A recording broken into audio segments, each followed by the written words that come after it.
Hello, FB fam. How's everyone today? This is Jericho Spitz. I'm your host. Welcome to the THC Show, Talking Higher Consciousness. Forgive me for being late tonight. A lot of running around to do, still kind of moving right now and taking care of some personal things, but we should have the show back and running on a regular schedule and have a permanent location set up and everything pretty soon. So I just wanted to, hey, what's up, girl? Nurse, how are you? Thanks for joining the show. Um, I've got a few people that I'd like to give a chance to join in. I'm going to post the call-in number on the in the comments right now, and you guys can call in, ask questions. The topic of the show today is going to be Jesus Christ. We did a post earlier, and we talked to a few people. I mean, we had a few people comment on a poll whether or not we wanted to make that the topic of the show tonight. So we will make that the main topic of the show. And as always, we can go on a tangent, take it in any direction we want. But for now, that's going to be the topic. Now, I know I started a little bit late tonight. Supposed to be 10 o'clock. Supposed to be 9 o'clock Eastern time, which will be about 8 Central for my Chicago friends. But I ended up starting about 11, a little bit later than 11, so more like 11:20 tonight. Apologize for that, but for you guys that are able to tune in, that are still waiting around and still able to tune in tonight, thanks for joining the show. There is the call-in number going to be posted at 312-834-3420, and I'm putting it in the comments right now. And now I would like to ask you guys if you can just give me about, let's see. Oh, actually, nothing.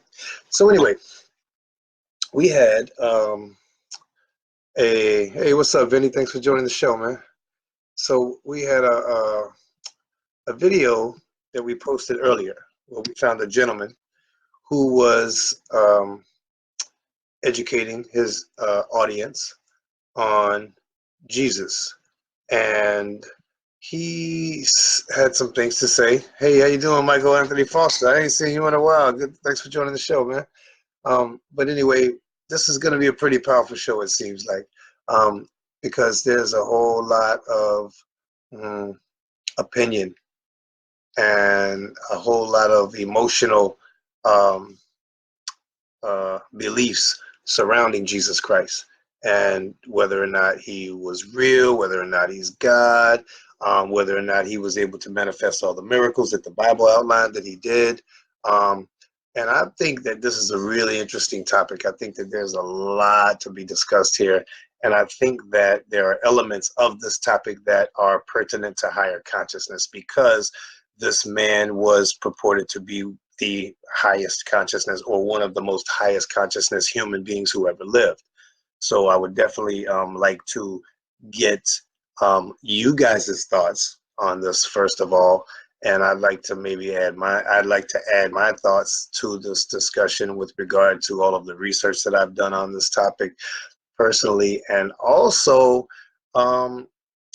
what my personal experience with the being named Yahshua that some of us have been fortunate enough to be in contact with in the astral plane. I can say that I do know that the name Jesus Christ is a pretty powerful name in the astral plane. So whether or not this person ever lived, I mean, you know, there's a lot of proof that, you know, there's a lot of facts that people consider to be enough proof that he did or did not live. And while I'm not here to conclude that argument, I don't believe that that's going to be the topic of the show. What my topic, you know, what the reason why I wanted to use, hey, how you doing, Drea? What's up, Beth? What's up, Jerry? Thank y'all for joining the show. I appreciate everybody for tuning in. We're talking about Jesus Christ tonight, and we're talking about how his life, his teachings, and what was taught about him, how pertinent those things are to, hi Tanya, how pertinent those things are to higher consciousness. What I would like to do is have a true, honest dialogue with all of you guys about Jesus Christ. Now, you don't have to be a Christian, or you can be a Christian. It doesn't really matter, because the fact of the matter is that whatever you believe about him, we do know that the legacy that he left with the words that he spoke, the teachings that, are attributed to him in the Bible and in the book of Thomas and a bunch of other different apocryphal books and books that were not included in the Bible in the Council of Nicaea in the 3rd century, but also there are other books with there are other writings in ancient scriptures that are attributed with a lot of information about him and words that were attributed to him. And I, for one, believe that there's a lot of wisdom to be gained and a lot of insight into higher consciousness to be gained from the teachings that he left.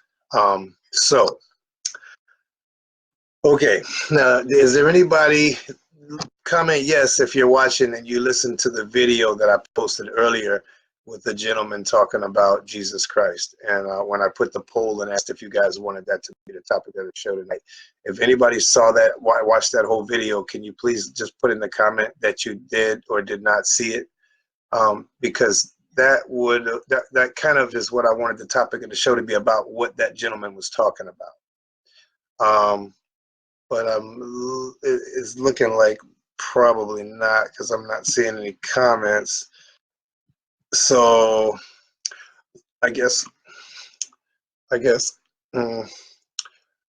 well, if that's not something that everybody wants to talk about tonight, then why don't we postpone that topic until more people have had a chance to watch the video that I wanted people to be up on before we had this discussion, and also so we have a little more time to, I guess, prepare people for that topic, because talking about Jesus Christ and having that as a show topic is going to probably end up being a 2 or 3 hour show. There's a lot to touch on with regard to that entity, to the entity that we call Jesus Christ or Yahshua. One of the things, I guess, that I would like to talk about, since no one seems to want to dialogue about Jesus and on that in-depth topic, is I've been wanting to talk lately about the specifics of manifesting and the specific techniques and methods. Is there a systematic way that you can manifest your desires into reality, and what methods have you used? What's worked for you? What have you tried that didn't work? Like, I'd like to talk about these things, because I ended up having a lot of conversations with a lot of people that come to me for help, and like a lot of them seem to not be able to recognize that they're manifesting negative things in their lives by the way that they think. And that the same way that they manifest those negative things in their lives, if they were to change the focus of their thinking from all that negativity to something positive like love and appreciation, that the things they would be manifesting in their life would tend to resonate more with and be more in alignment with love and appreciation. So you would manifest things that you would love and things that you would appreciate if you were to, in spite of being in a place that's not so love and appreciative, being able to still focus on love and appreciation for what you do have. Now, with regard to the law of attraction, there are even more specific ways to attract exactly what you want and precisely what you want, much in the same way that the prophets in the Bible were able to do, using what is called faith. And to me, what faith is, and say Hebrews 11, is the law of attraction in full effect. So when you have, you know what, let's go to, actually, let me just read something for you out of the Bible to you guys. Hebrews chapter 11, verse 1 through, I think, 3 or 4. I'm going to read it from the New International Version just because it's a little more plain English, and some people might not be so well versed in the Old English that the King James Version was written in. But let's see. What we have is faith in action is the topic of of Hebrews 11:1. But it says, now faith is confidence in what we hope for and assurance about what we do not see. That's verse 1. Verse 2. One second.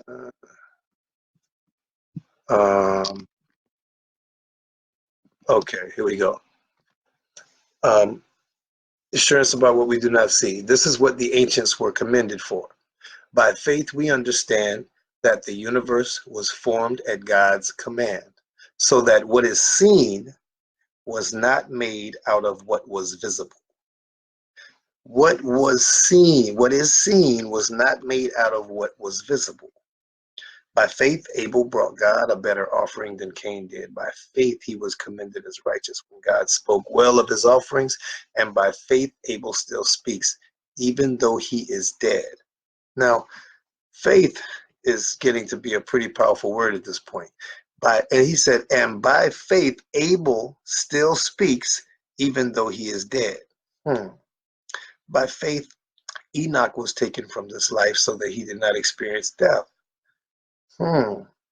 These are pretty powerful instances that are being attached to the word faith. I want you guys to pay attention to this because we're going to get into some serious, deep law of attraction stuff here, you know. I want you to go back. I want to go back and I want to read Hebrews 11:1 in the King James version. I want to get that version of it because I want you to hear certain words.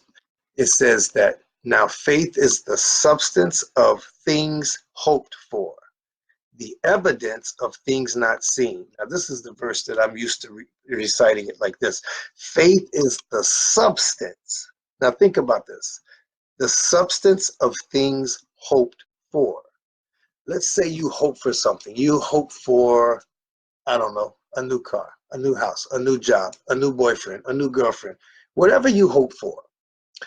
You're hoping for it, so it's a vision in your mind. It's something that you recognize that is not in your possession right now. But if you are attracting it to yourself using faith, it says faith is the substance. Substance means it's real. There is no substance that isn't real. If something is of substance, you can touch it. So if it's something that's hoped for and faith is the substance of that, what are you touching? Well, this is how I understand it, and this is how I've been able to make use of this in my life. Let's say I wanted to manifest a certain thing. I would have faith in that thing, that it's mine, and I would appreciate it. And that's what faith being the substance means. The substance means something that's real, and it can't be real if it's not appreciated, because appreciation can't be had for something that is not real. And the very act of you applying an emotion, the emotion of appreciation, to the thing that you are visualizing and trying to attract, the very act of knowing you have that, which allows you to appreciate it, makes the universe change its gears and dump it into your lap. That's how faith works. That's how appreciation works. Are you following me? Leave a comment. Say yes if you're following me. I just want to make sure that you know that we're on the right track here. Okay. Okay, Tanya, I just saw that comment. Cool. Hey, Rachel, what's up now? Hey, everybody, I see y'all. Thank you for joining in. I'm glad you're following the show. So, we're talking about manifesting right now. We're talking about Hebrews 11:1, which states that faith is the substance of things not seen, things hoped for. And we're talking about how to use the law of attraction, aka faith, in order to attract things to you that you're visualizing in your mind.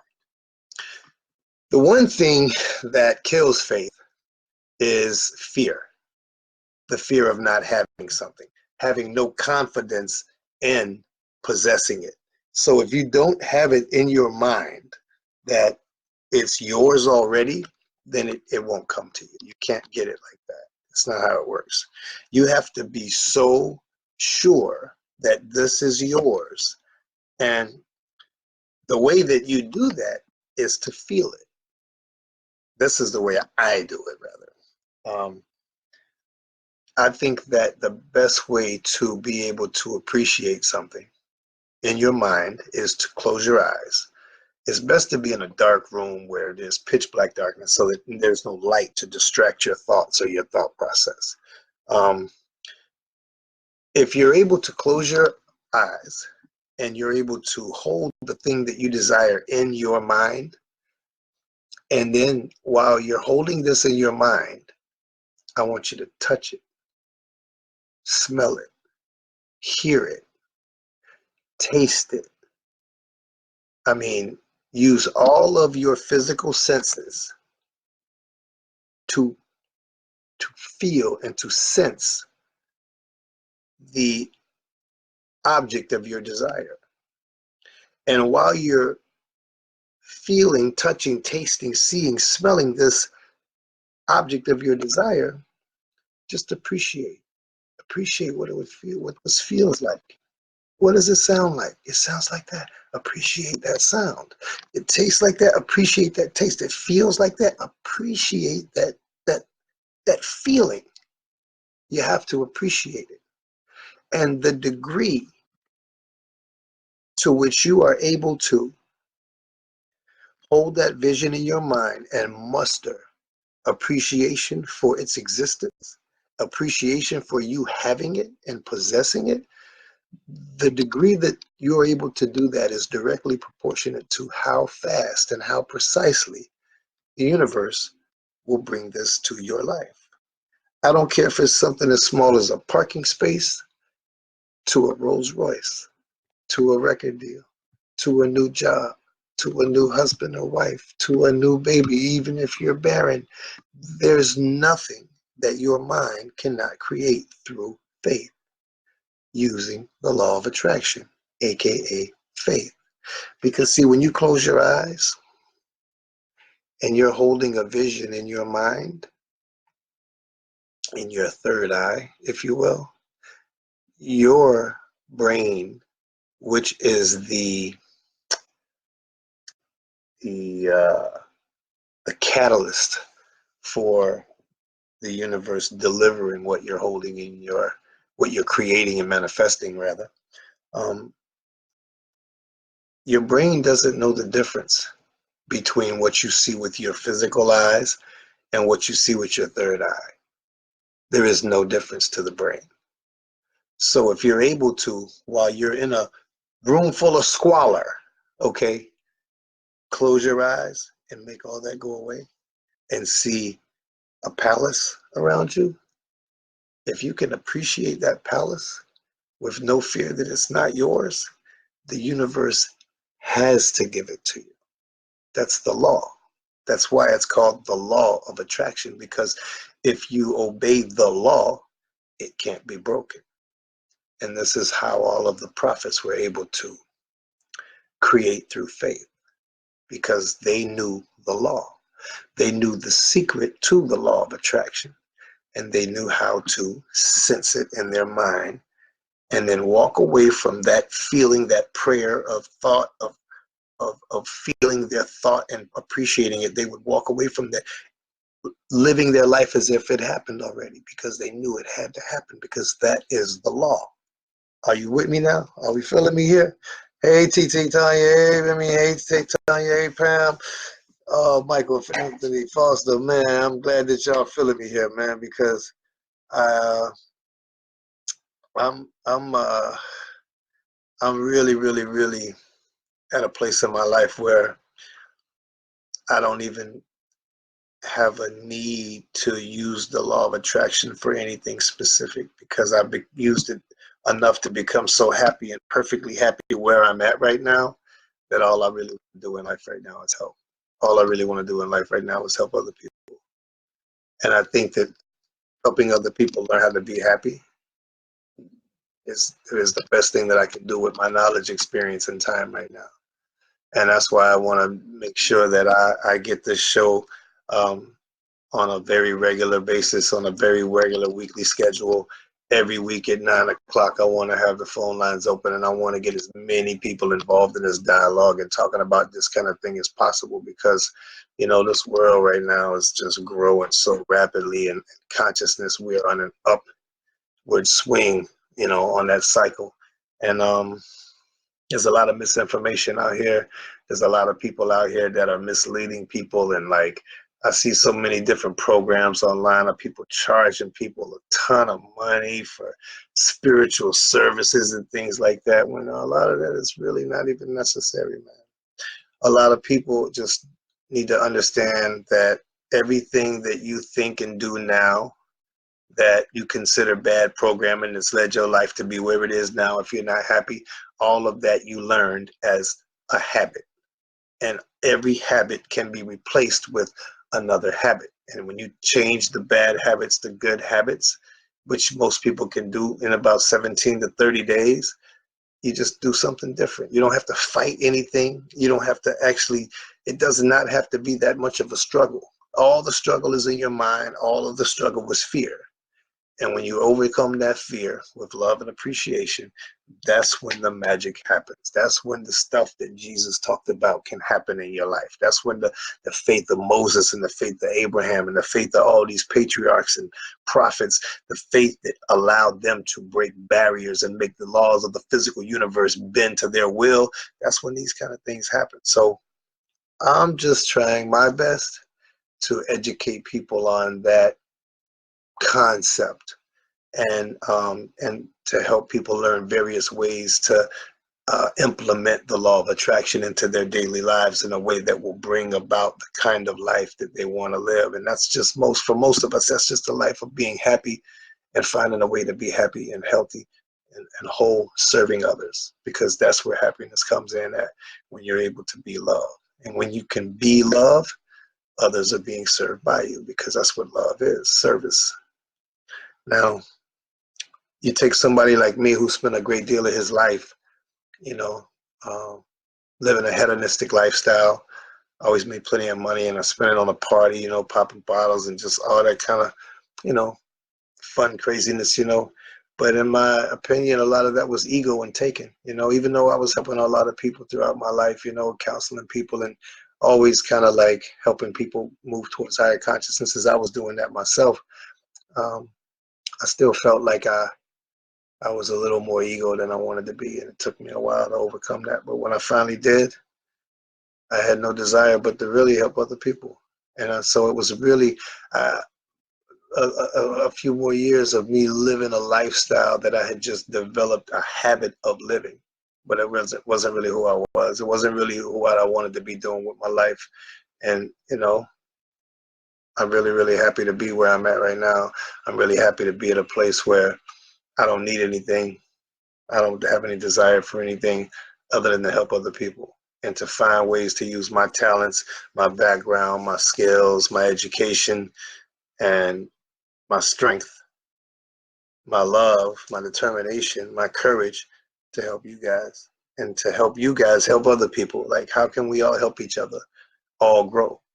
And the first steps of that is, man, you know, communicating about what's going on in the world and what are all of the genius ideas that we all collectively have that can come together and share amongst each other so that we can all rise together. That's what the THC show is all about. I know this isn't supposed to be my show. This is, our show. It's a dialogue of higher consciousness. And a dialogue is not just one person. That's a lecture. That's a speech. And while I can do that, I'd much rather have camaraderie with my peers and my friends and my family and just the public at large about these topics. I want to talk about the topics that nobody wants to talk about on TV and in the radio and in the mainstream media, like the things that matter to us the most. Like, first of all, one of the things that I'm really, really happy about, as you can see, there's a movement around the country to make entheogens or shamanic technology or psychedelic substances, if you will, things that different indigenous people around the world have used for millennia to access the astral plane or to have spiritual experiences, if you will.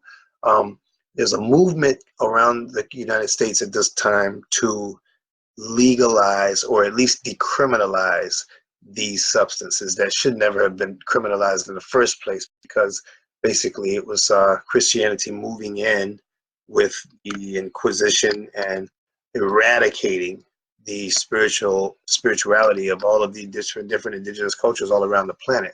And they did that here. They did it in Mexico. They did it in Central and South America, like with ayahuasca. They banned that in the United States for a long time until, like, back in the 50s, the Church of Unha del Dao from Brazil, they took it all the way to the Supreme Court and won the right to import and make and distribute ayahuasca, and they actually won in the Supreme Court case, and they've been doing that ever since. But if you were not a part of that church, it was a federal offense for you to possess ayahuasca in the United States.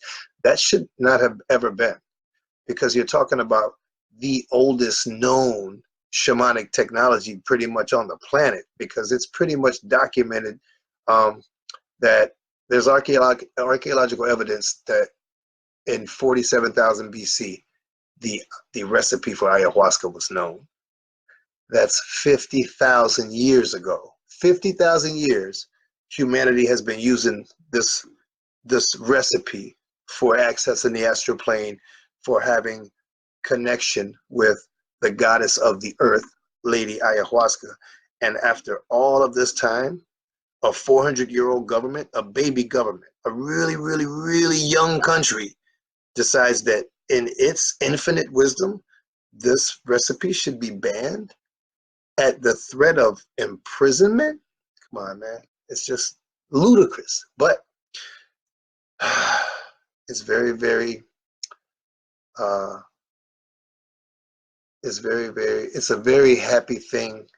It's a very, very blessed thing for our country that this is now being decriminalized. It's been decriminalized in Oakland, California, in Chicago, the most recent place, within less than a month ago, in October 2019. The board, they just decriminalized all entheogens in Chicago, and that's like a major, major city of over 3 million people.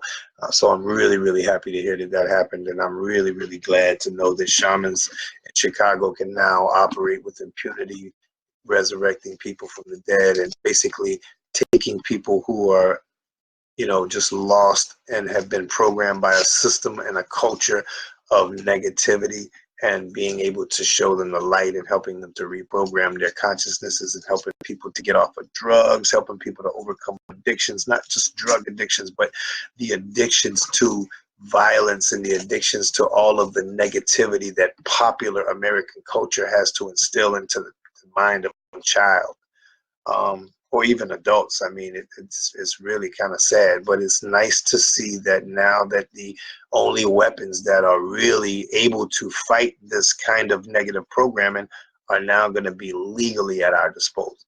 So that being said, I'm really happy to hear that that's happening now. And after that, now it looks like next week, It is now, by the way, right just before midnight right now on Monday, November 18th. And it looks like next week, Congress is going to be voting to decriminalize, federally decriminalize marijuana in all 50 states. That is going to be landmark legislation that is going to really, really allow for the genius of the American people and all of the research labs and all of the different students who are able to legally study this now and bring their genius into all of the ways that the cannabis plant will be used to help heal America, because we are a country that needs some serious healing.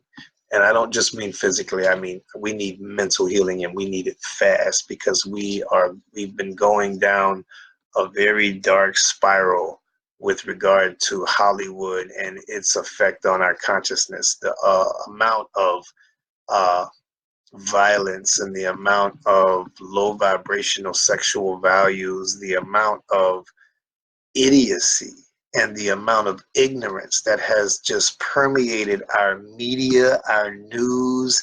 Our presidential debates are so stupid. I mean, a third grader should not probably understand everything that's going on in a presidential debate. And there is nothing happening in a presidential debate that a third grader can understand now.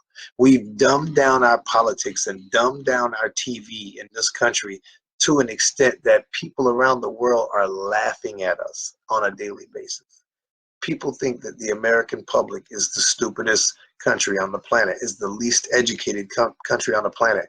And I mean, it's sad to say this as an American, but from what I'm seeing, they're probably not that far off from the truth, man, because a lot of Americans, not all, yeah, there's some geniuses out here in this country, but there are a lot of Americans who do not even care about educating themselves about what's going on in the political spectrum and how it's affecting us all. They don't care about their spirituality. They don't care about their diet. They don't care about any of the things that any sane human being should be caring about.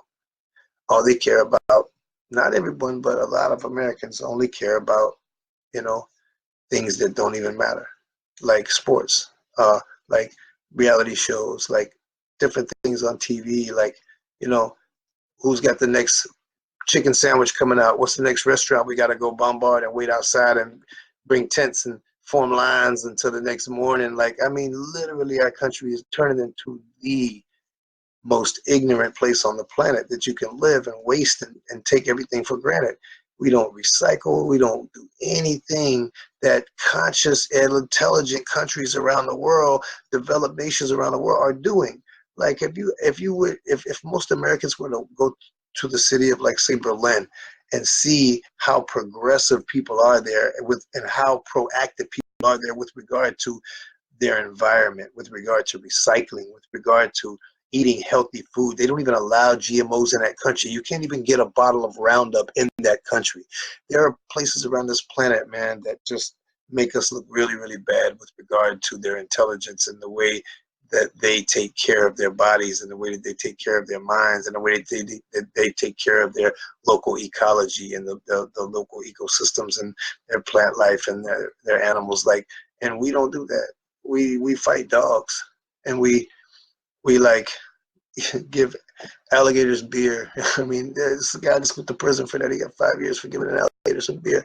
I mean, we do some of the stupidest stuff here. And I'm not saying that around the world people don't do stupid stuff. Don't get me wrong. And I'm not trying to just berate America and say that we're the worst country on the planet or anything like that. What I'm trying to say, though, is that to be at the top of the food chain, to have the most money, to have the best military, we should have the best schools. And we don't. We have the worst. We're ranked 27th in education right now. That's sad, because, I mean, come on, man. If you got the best military on the planet, you should probably have the smartest people, right? It seems to be the opposite. We're spending way too much on military budget and way too less on education and way too much less on things that would make our future as a country brighter. Because if we don't educate our students, the young, our babies, with intelligence, while other countries like Japan and China are doing that, who do you think is going to be the leaders of the new world? Probably won't be Americans. And right now, a lot of Americans can't even fathom a time when America won't be on top, or a time when America couldn't be on top, because we've been on top for so long, but not really. We've only been in existence for 400 years, and we've only been on top a couple of 100 years of that. Not even really like 100 years. We've only been in power for like in the last century. It's not like we've been a superpower for that long. But you have most of the country here who thinks that it's impossible for us to get knocked out of that status. Like, for one, it wouldn't take much for that to happen. The only thing necessary for that to happen would be for the rest of the world to vote on a new reserve currency. And if the dollar lost its reserve currency status, we would become a defunct third world nation in a heartbeat. It would, first of all, cause a civil war that would make us eat ourselves alive and tear ourselves apart. And what's to stop that from happening? That we own the Federal Reserve? Or we don't, though. The Federal Reserve is not federal. It's not a part of the United States government. We don't own it. The Federal Reserve is international banksters, international bankers. That's a banking cartel that we might have a lot of influence in, but we don't own. The people who own the Federal Reserve are not United States citizens and don't really care about America. America is a tool. And I don't know how long the elite of this planet plan to use us as a tool and have us on top of the world, but I mean, I think that the best thing we can be doing right now with all of the wealth in this country, instead of throwing away tons of food, we need to be feeding the world. We need to be conserving. We need to be appreciating what we have. We need to be taking advantage less and praying with appreciation more, because nothing lasts forever, Anyway, the number is 312-834-3420. If anybody wants to call in, talk about any of these higher consciousness issues or topics, or if anybody just wants to call into the show and say hi, make your voice heard. If you got anything regarding higher consciousness that you want to talk about, feel free to call in. I'm going to put the number in the comments one more time. It's 312-834-3420. Hey, I see Shadow Master just joined in. What's good with you, baby? Good to see you, man. Thanks for joining the show. That's the host of the 606 Open Mic Freestyle Hip Hop that goes down every Tuesday at Subterranean in Chicago. They've been doing it for over 20 years now, and I think this is the last year. Anyway, I just wanted to give a shout out to him since I see he just chimed in, just joined the show. But another topic that I've been wanting to talk about a little bit on the show was I've been wanting to kind of get into Dr. Roger Leir. I don't know if any of you guys know who he is, but if you go to Google and type in Dr. Roger Leir, L-E-I-R. Dr. Roger Leir died a couple years ago, and I mean, rest in peace. He was a really wonderful guy. He was a surgeon from California who became pretty famous around the world, especially in the UFO community, ufology community. He became pretty famous for removing these silicone implants from people.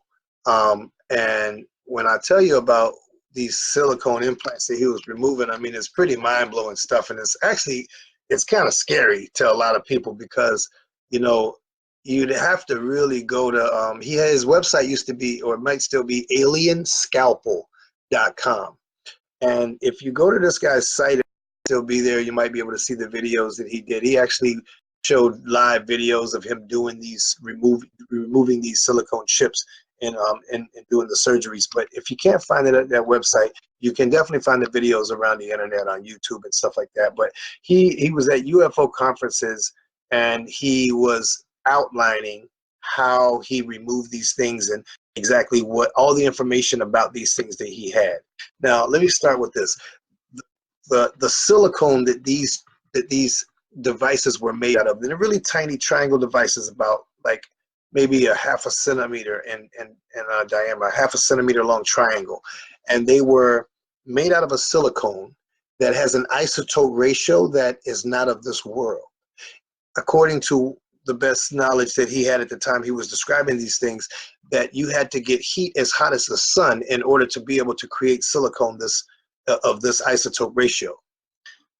that alone let me know that either we're dealing with a higher advanced civilization that may be implanting humans with these things, or our military or some military, someone with higher technology than the public knows is available today, is implanting human beings with these devices. But there's more. These devices have an FM signal going to and from them that we don't know exactly at the time. When he died, by the time he died, he hadn't figured out what these FM signals were saying. But these are transmitting something on the FM band.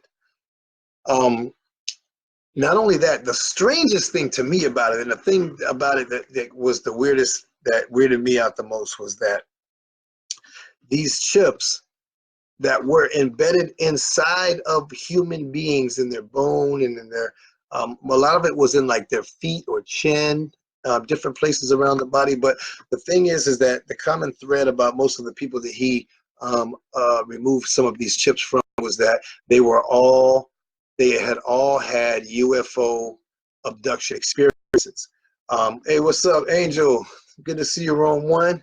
And Gloria joined in. Oh, I'm so happy that you guys joined the show. Thanks, man. We're talking about Dr. Roger Lear, who died a couple years ago, and he was a surgeon out in California that was removing these implants from people that were made of a silicone that had an isotope ratio that is foreign to this planet. He would take these implants out and he would send them to different universities that had these.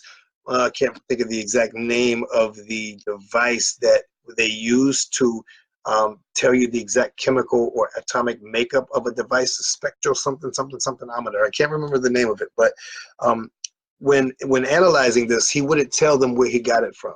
He would just send this to the lab and say, hey, analyze this, tell me what it's made of. And they would send it back after they tested it and say, hey, well, where'd you get this from, a moon rock or something? Because the isotope ratio of this silicone is got to be from some other planet or somewhere, because you can't have this, can't exist on Earth.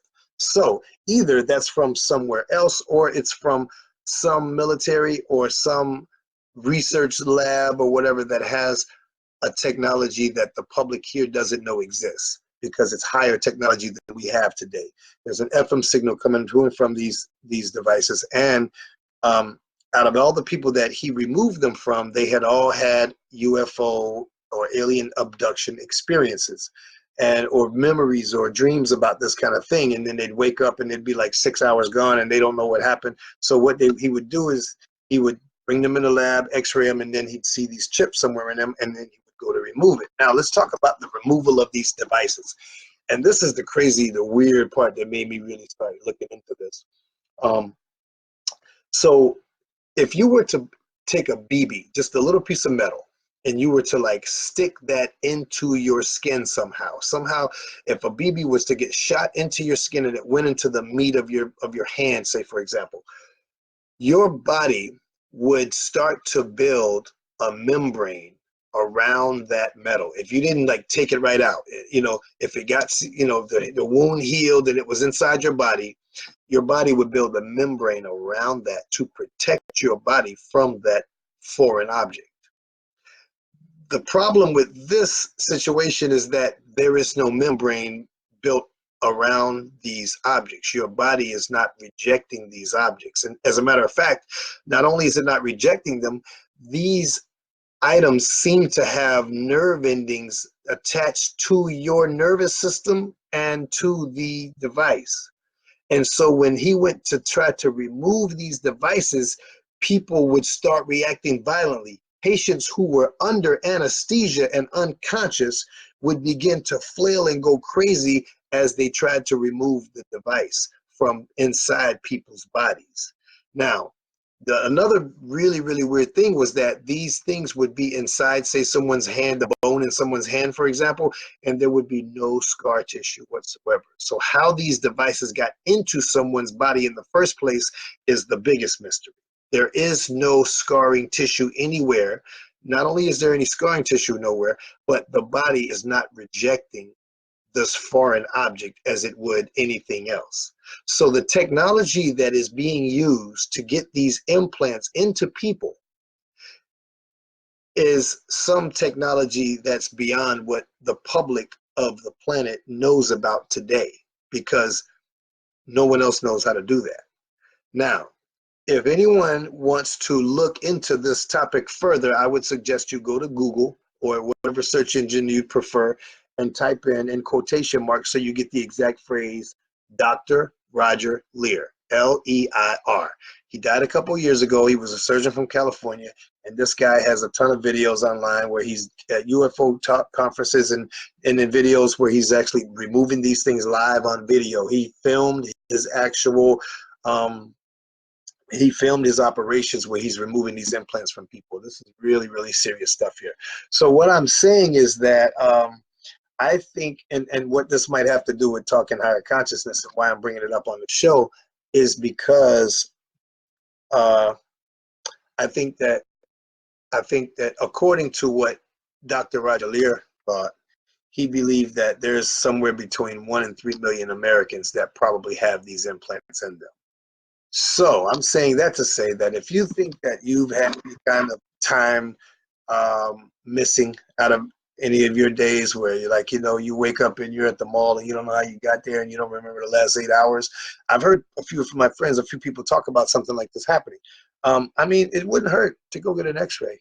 Get your whole body x-rayed and see if there's any foreign objects in your body. And if there's a foreign object in your body, see if there's anybody that picked up on Dr. Roger Leir's research and is doing this kind of thing and removing these, because I mean, I never got to the bottom of that subject and I never found out what those implants were. I just know that according to the latest that he was putting out before he died, this is probably some high technology from either some other civilization that has higher technology than we do, or some military. Maybe it's our military, or maybe it's some other military, or maybe it's some other group, but someone who has technology that the public on this planet doesn't know about, because no one else knows how to do this kind of thing. How do you get a piece of silicone into a body without any scarring, and there's no membrane built around it to defend the body against harm from that device?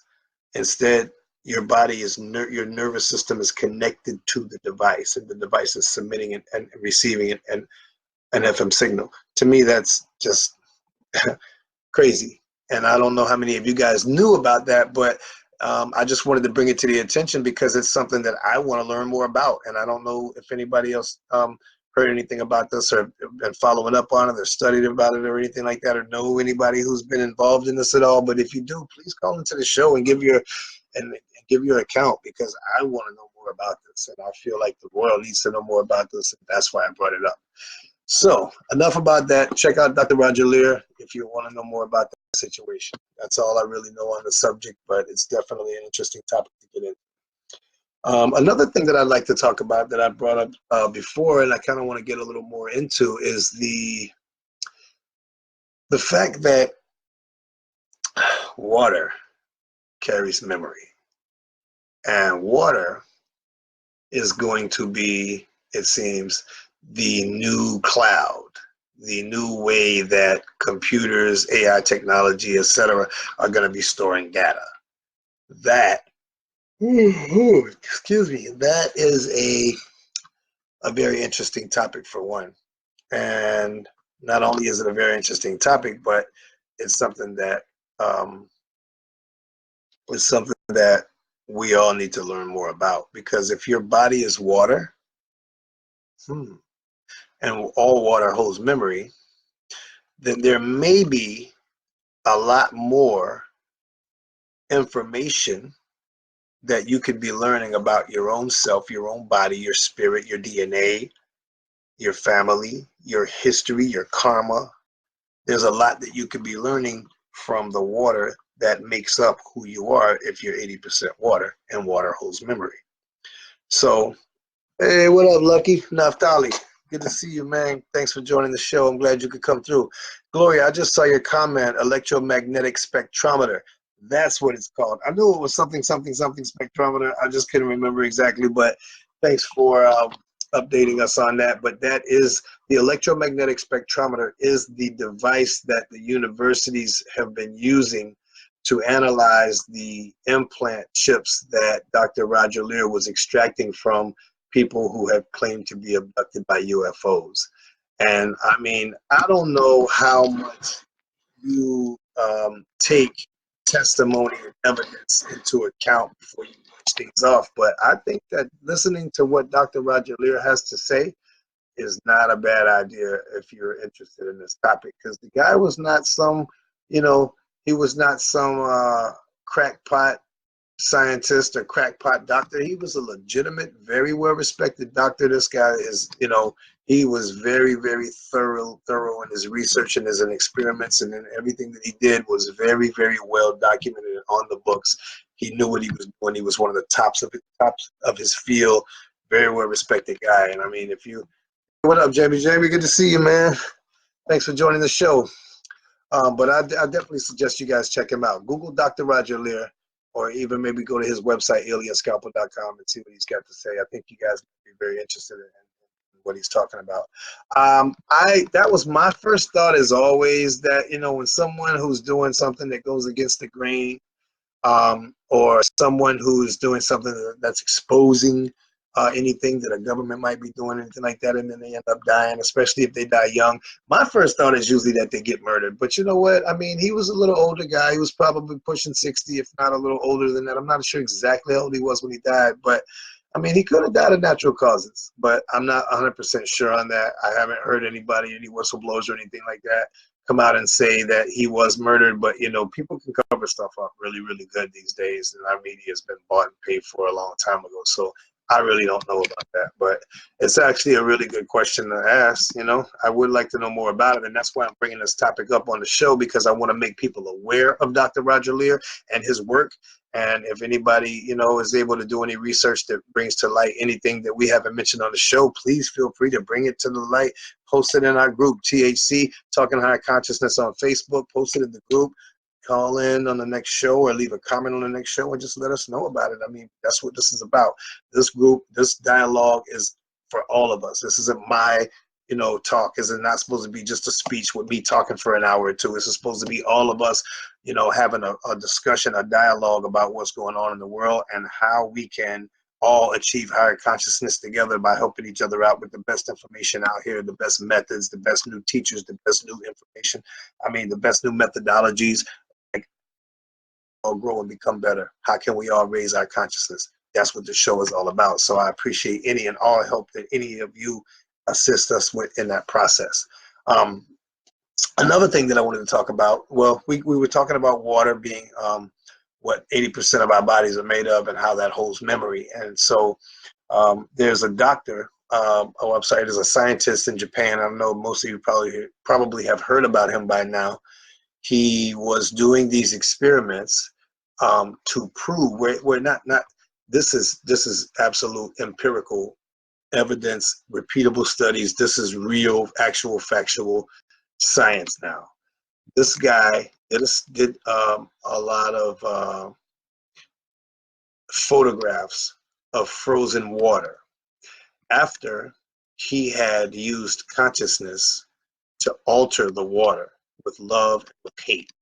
He would take two jars, identical jars, with water from an identical source, which by all accounts, the molecules in both jars of water should look the same. But he would write, "I hate you," on one jar and focus hate on the jar for 5 minutes and tell the water, "I hate you," and this and that.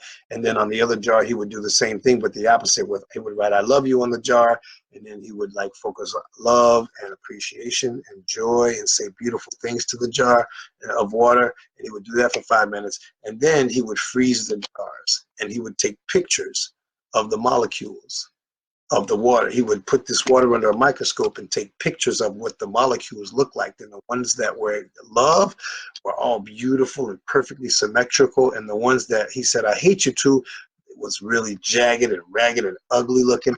And this is over and over and over and over and over and over. And other people have been repeating these experiments all over the world and getting the exact same results. So that being said, this is empirical, undisputable evidence that your consciousness can change matter, can change the molecular structure of water.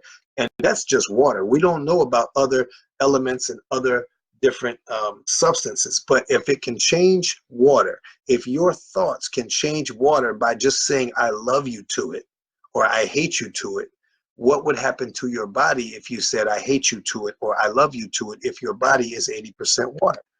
Think about this. We're not talking about what if. We're talking about it is a fact. It is a fact. Let me repeat that. This is not any speculation. This is not anyone's opinion. This is repeatable scientific evidence and study after study after study by various scientists all over the world and independent thinkers and independent researchers and just normal everyday people that are doing this experiment, because anybody can buy a telescope and do this experiment. And after all the hundreds and thousands of whatever people all over the world have done this experiment and proven beyond a shadow of a doubt that your thoughts can affect the molecular structure of matter, of water. The molecular structure of water changes with your love or hate of those molecules of that water.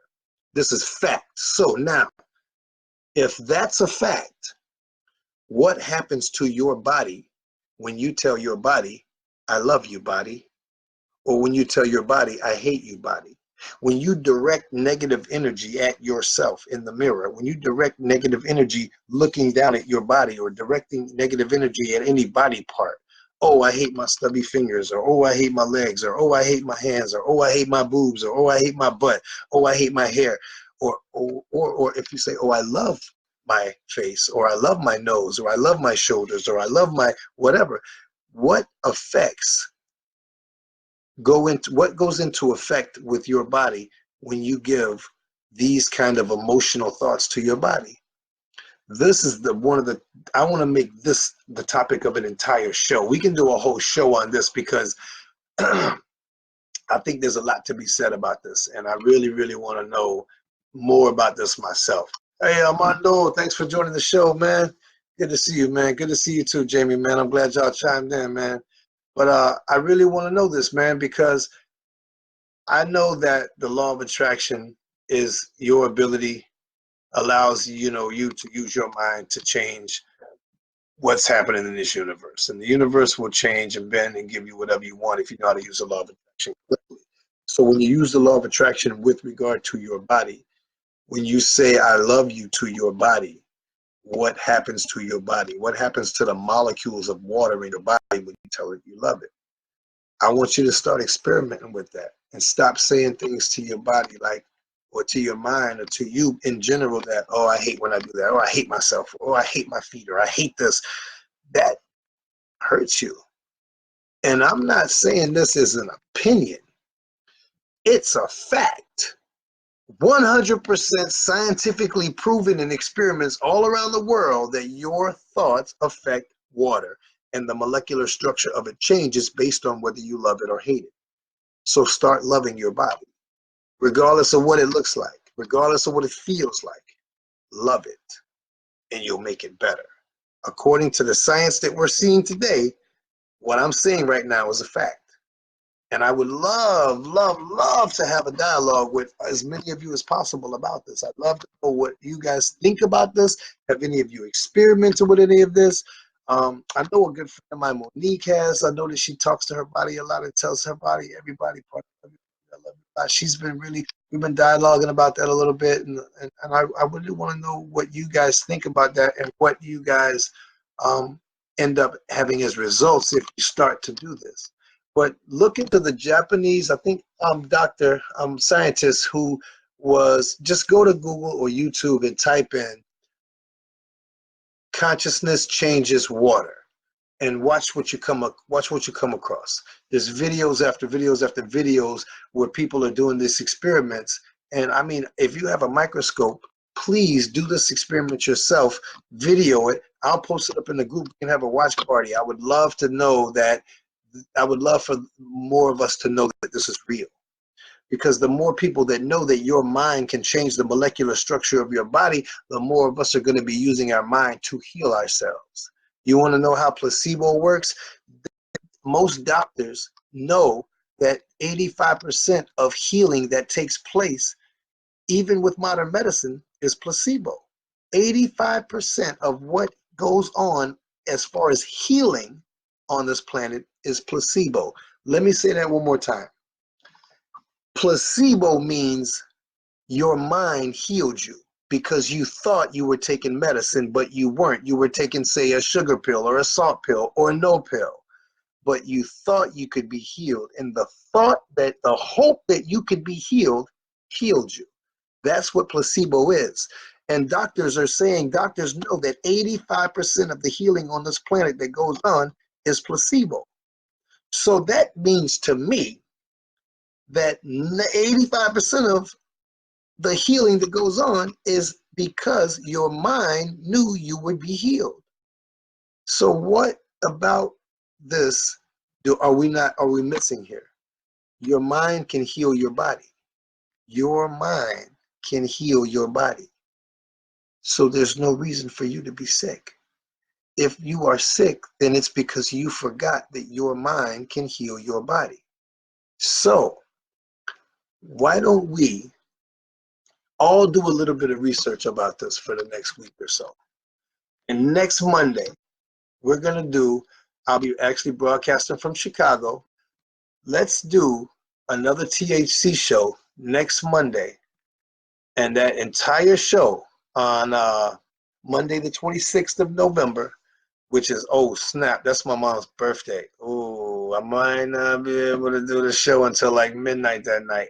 But either way, we're going to get it done. And I want to, wait. I'm sorry, not the 26th, the 25th. That's not my mom's birthday. So Monday, the 25th of November, 2019, we're going to do a show. The entire show is going to be about using your mind to heal your body, which is 80% water. We're going to talk about that doctor, his name, hold on one second. He's a scientist. One second, just tell you his name changes water. Watch this. His name is Masaru Emoto. Masaru, Masaru, Emoto, Emoto. And he was born July 22nd, 1943. He died in 2014 on October 17th. He was a Japanese author and scientist who said that human consciousness has an effect on the molecular structure of water. His experiments proved it. And now he has a following all around the planet of people doing these experiments, recording these experiments and posting them online. So you cannot go online and not find examples of this experiment being successfully completed around the world. Now, all you have to do to have the belief that you can heal yourself is to see the scientific evidence, see the proof that it happens. If you don't see that evidence, then you probably won't be able to have it as a fact in your mind that healing with the mind is possible. If you don't see the evidence, then it's going to continue to be a ludicrous thing to you that placebo healing is real. And only someone in the medical field who has seen placebo healing take place would even know that that's real. So if you don't know, get on Google, do the research. If anything in your body is not feeling the way you want it to feel, if anything in your body is unhealthy, do you know that you have a God-given right to heal that by only thinking and knowing that you are whole? It's not that difficult. It's really not that difficult. I would go so far as to say that you can reverse aging if you know it can happen. But you know what? I'm a little radical in my thinking. Maybe I'm crazy here, but I can promise you this: I feel and look pretty good for 43, and I hope I'm 70, 80 still playing basketball with 21-year-olds. But you know, hey, we'll see. So Gloria said, "This is why people who love themselves appear more beautiful to others." Yeah, I would probably agree with that. I think that beauty is an eye, so it's not always something that can be quantified or that can be verified. But in general, as a rule, most of the most beautiful people that I know in my life that I consider to be beautiful are people who really love themselves. And I don't even believe that people can love other people until they learn how to love themselves. So if you're loving other people, then you probably know how to love yourself and that makes you beautiful in my eyes. But I'm a weirdo. So anyway, it's been just over an hour, and while I can keep the show going, if anybody wants to continue talking about anything, I definitely have had a very long day, and I could use a little bit of Z's. I will be heading up to Chicago next week, and we will be shooting we will be broadcasting the next THC show on the 25th of Monday, next Monday, 25th of November, the Halloween special. I'm sorry, the Thanksgiving special we will be doing,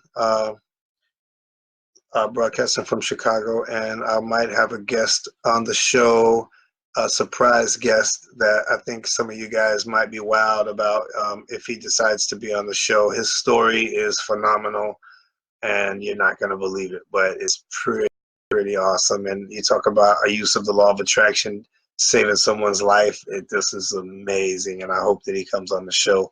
We're working on solidifying that and confirming that right now. So I don't see any more comments or any questions or comments, anything.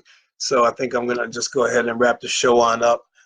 Tell your friends to go to thethcshow.com and to favorite it and to bookmark it in your browser and to tune in every Monday at 9 o'clock Eastern Standard Time. And I'll try to announce in the group if I'm ever going to be late on starting the show. Another thing is I think I'm going to start going live a little more regularly. Like I'm going to do the podcast, the show every Monday live, but I'm also going to start doing live, just random posts in the group where I go live and just start talking and inviting people to have conversations about whatever's on my mind throughout the day as I come across topics that are involved that are regarding higher consciousness. Thanks, Armando. I appreciate the comment, man. I'm glad that you think this is good work that I'm doing. I think so too, man. Like I said, this is really not about me. It's really about just holding the space for all of you guys to come together and join me in a topic every week, regarding higher consciousness. And I want to hear what you guys all have to say about the different things that we're talking about too. I do have a lot of background, a lot of education, and a lot of knowledge and wisdom to share on a lot of different topics, but I'm not trying to be everybody's guru. I'm not trying to say I'm Mr. Know-It-All, and I'm not trying to ever discount anybody else's opinions or knowledge on anything. I'm here to discuss, dialogue, debate, whatever is necessary to help us all rise and gain insight into how to be better and how to be better people and how to love people, how to be more tolerant, how to rise, how to be more light. Like these are the things that I created this show and this Facebook group to foster higher consciousness. So anybody that's in this group that wants to be a bigger part of this, that wants to help with the podcast or help with the group, we can always use another admin or two that's to help to moderate stuff. I'm now going to stop posting the episodes of the show on YouTube, because it seems that YouTube is going to start shutting down and deleting pages that they don't consider to be commercially viable. So I'm not going to waste my time when I know that my show is not really supporting the agenda that YouTube and Google would like to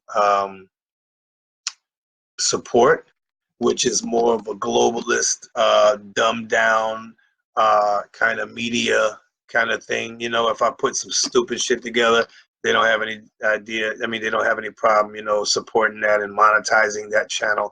But if you do a channel trying to raise people's consciousness, they're not really going to support that. They don't consider that commercially viable, and it wouldn't surprise me if they delete my Jericho Spitz channel any day now, just because of the THC show being on there, and I'm talking about topics that the mainstream media won't touch. So that being said, I am on anchor.com. If you go to thethcshow.com, it will take you to the podcast dashboard, so to speak. Not dashboard, but the podcast hub, where you can go and check out all of the different platforms where you can listen to the THC Show. So if you either go to the thcshow.com, when it should take you to Anchor, ANCHOR.FM, anchor.fm/the THC Show. If you go to there, that's where I've monetized the THC Show through various podcast sites. So you can go there and listen to the pod. You can go there and get the links for either for the podcast for the THC Show on Breaker, breaker.audio, also for google.com/podcasts, for the podcast, for Pocket Cast, pca.st. Then you have Radio Public, or play.radiopublic.com. We're on there now. We're also on Spotify. You go to Spotify and type in the THC Show with Jericho Spitz, and it'll come up. All the episodes that we do all show up on there. We're on Stitcher.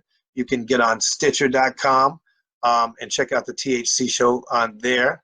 But basically, if you can't remember or want to find the exact links on any of those platforms where you can listen to the THC Show, I would suggest going to anchor.fm/the THC Show and finding which platform you're on, which one works for you, and definitely go to that platform and listen to all of the episodes on there. We do get a few pennies per listen on there, so that is the best way to support the THC Show right now. You can actually you can get a subscription. You can support our podcast at anchor.fm/the THC Show by by 99 cents a month, $4.99 a month, $9.99 a month, and I'll get up to 13% more per dollar if you use the $9.99 per month subscription rate.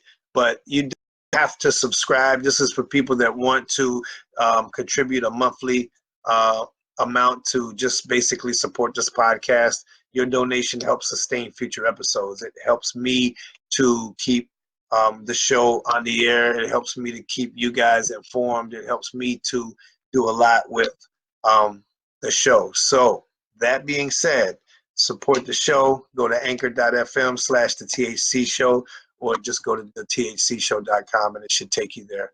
Either way, I appreciate you guys. Thank you so much for being here. Thank you for joining the show. And if there's no other comments or anybody doesn't want to call in and say hi, then I'm going to end the show right now.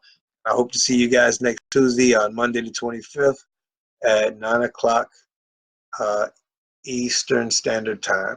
Thanks, everybody, for joining the show. And tell your friends about it. And I hope to see you guys soon. I'm Jericho Spitz, signing out. Peace.